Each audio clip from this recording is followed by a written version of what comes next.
বাংলার কৃষ্টি সংস্কৃতি চড়ক পূজা এই সংসেজে গ্রাম বাংলার ধর্মপ্রাণ মানুষেরা দোকানপাটে ঘুরে বেড়াচ্ছে।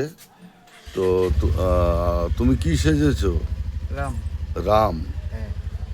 ভগবান শ্রীরামচন্দ্র। হ্যাঁ। আর তুমি? সীতা। সীতা। তোমাদের বাড়ি কোথায়? গড়ভাঙ্গা তেলিপাড়া। গড়ভাঙ্গা। আর তোমার বাড়ি?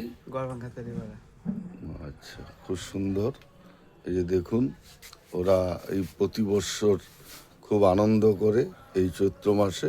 তোমাদের অনুষ্ঠানটা কবে? মঙ্গলবার। এই মঙ্গলবার, সামনে মঙ্গলবার। আগামী মঙ্গলবার। হ্যাঁ। আচ্ছা, মেলা বসে কি? হ্যাঁ, মেলা হবে। বর্ষি বানানো হবে, সবকিছু কি হবে? বর্ষি বানান আর অনেক ধরনের। ও, বর্ষি পিঠের মধ্যে দিয়ে ঘোরানো হবে। আচ্ছা, মেলা বসে না? হ্যাঁ। আচ্ছা, জায়গাটার নাম? গড়ভাঙ্গা তেলিপাড়া। গড়ভাঙ্গা তেলিপাড়া। ওখানে স্কুল আছে কি? হ্যাঁ, ওদিকে স্কুল আছে। হ্যাঁ। স্কুলের মাঠে হয়? না না, স্কুল মাঠ থেকে আরো ভিতরে আমাদের ওদিকে। আচ্ছা, ঠিক আছে। লোকজন হয়? হ্যাঁ। ঠিক আছে, ধন্যবাদ।